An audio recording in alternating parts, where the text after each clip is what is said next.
बिस्मिल्लाहिर्रहमानिर्रहीम। मैं हूं वसीम रियाज और आप देख रहे हैं मेरा ऑफिशियल चैनल। नाज़रीन, आज हम बात करेंगे मारूफ यूट्यूबर रजब भट्ट के हवाले से। जी हाँ, रजब भट्ट के घर पर एक मरतबा फिर से फायरिंग की गई और इस फायरिंग का मुकदमा थाना चौक में दर्ज किया गया। ये मुकदमा किसकी मुद्दत में दर्ज किया गया और फायरिंग करने वाले कौन थे, पुलिस ने अब तक इस हवाले से क्या शवाहिद हासिल किए और इससे पहले रजब भट्ट पर कितने मुकदमा दर्ज हुए।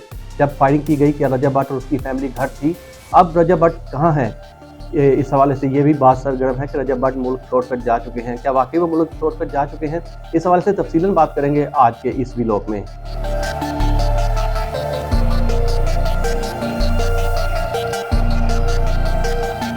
नाज़रीन, सबसे पहले इस स्टोरी की तरफ बढ़ने से पहले अगर आपने मेरे channel voice of public vlog को सब्सक्राइब नहीं किया तो इसको सब्सक्राइब कर दें ताकि आने वाली ऐसी स्टोरियां आपको मिलती रहें। अब चलते हैं हम अपने स्टोरी की तरफ। सबसे पहले जो गुज़श्ता रोज़ जो वाक़या पेश आया उस हवाले से बात करते चलें। जो रजब भट्ट के घर के बाहर जो है वो फायरिंग की गई और इस फायरिंग का मुकदमा थाना चौक में रजब भट्ट के सिक्योरिटी गार्ड की मुद्दत में जो है वो दर्ज किया गया। पुलिस ने ये मुकदमा दर्ज किया और फिर जाए वक़ुआ से कुछ CCTV फुटेजेस जो है वो हासिल की, जैसा कि आप स्क्रीन पर भी देख सकते हैं। ये फुटेजेस हैं जो हासिल की गई हैं, जिसमें देखा जा सकता है कि मोटरसाइकिल पर हमलावर 2 लोग जो है वो सवार हैं।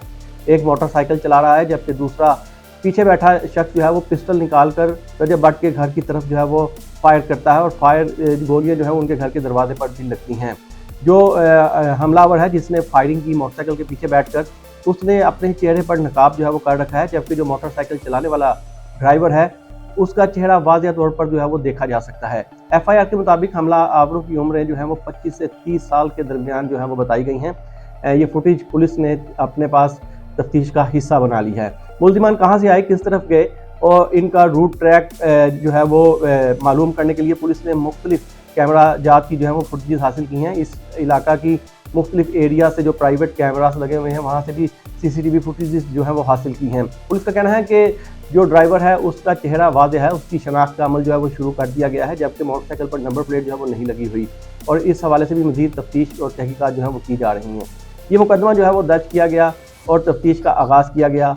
जब फायरिंग की गई उस वक्त घर पर कोई नहीं था। रजब भट्ट की फैमिली जो पहले ही 2 रोज़ कबल ही इस घर को खाली कर जा चुकी थी, शायद उनको इस बात का अंदाज़ा था जिस वजह से वो यहाँ से अपने घर को खाली कर चले गए। सिक्योरिटी गार्ड घर में अकेला था और जब ये फायरिंग होती है उसके फौरी बाद सिक्योरिटी गार्ड भी घर से बाहर निकलता है। ये भी फुटेज में देखा जा सकता है। सिक्योरिटी गार्ड के हाथ में भी पिस्टल है लेकिन वो फायर जो है वो नहीं करता।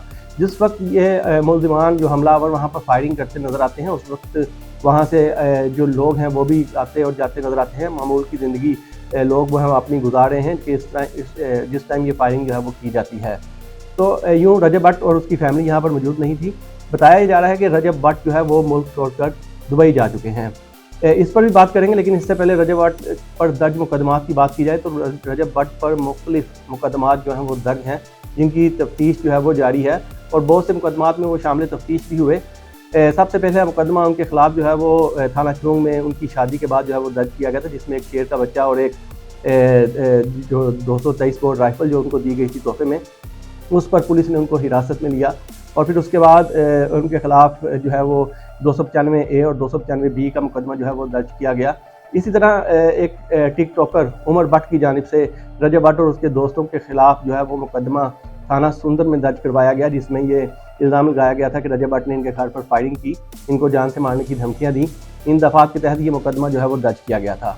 एक मुकदमा थाना चौक में भी दर्ज है जिसमें एक लड़की ने इल्ज़ाम लगाया है कि जो इनके साथ एक लड़का सुलेमान है उसने इसके साथ जो है वो ज़्यादती की और रजब भट्ट और इसके दोस्तों ने, जिनमें मान डोगर और हैदर शामिल हैं, इन्होंने इसकी मावनत की, इसकी सहूलतकारी की। ये मुकदमा जो है वो दर्ज है, जबकि कुछ रोज़ कबल रजब भट्ट को जो है वो नेशनल क्राइम एजेंसी ने भी जो है वो तलब किया था। इनके ख़िलाफ़ जो है वो शिकायत एप्लीकेशन एक शहरी की तरफ से दी गई थी, जिस पर इन्होंने कुछ जो है वो नामुनासिब और गुस्ताखाना जो अल्फाज हैं वो इस्तेमाल किए थे।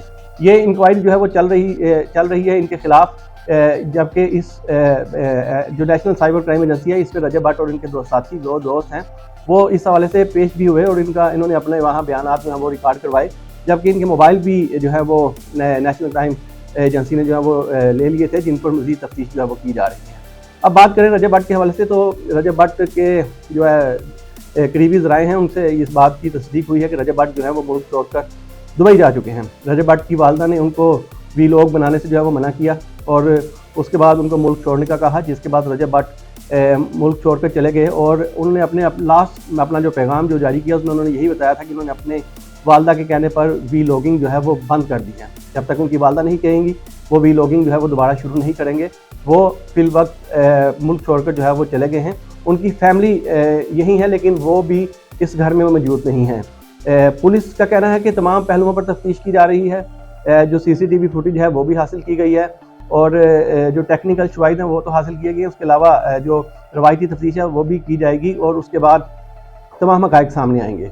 इस फायरिंग का मुकदमा ये जो दर्ज किया गया है, इससे कबल भी रजब भट्ट ने एक मुकदमा जो है वो दर्ज करवाया था कि इनके घर पर जो है वो नामालूम अफराद ने फायरिंग की थी। लेकिन जब तफ्तीश की गई तो पता चला कि वो जो है वो बेबुनियाद मुकदमा जो है वो करवाया गया। रजब भट्ट उस हवाले से कोई सबूत जो है वो पेश नहीं कर सके और उस फायरिंग के नतीजे में कुत्ता जो है वो मर गया था, जिसमें बाद में ये भी बात सामने आई कि सिटी डिस्ट्रिक्ट की जानिब से जो कुत्ता मार मुहिम शुरू की गई थी उस नतीजे में वहाँ पर फायरिंग हुई और वो सिटी डिस्ट्रिक्ट की टीम ने जो है वो फायरिंग करके उस कुत्ते को जो है वो मारा था। यूँ वो पर्चा जो है वो डिस्चार्ज कर दिया गया। लेकिन अब इस पर्चे के हवाले से शवाहिद भी मौजूद हैं, पुलिस को CCTV फुटेजेस भी मिल गई और पुलिस ने मुकदमा दर्ज करके तफ्तीश भी शुरू कर दी।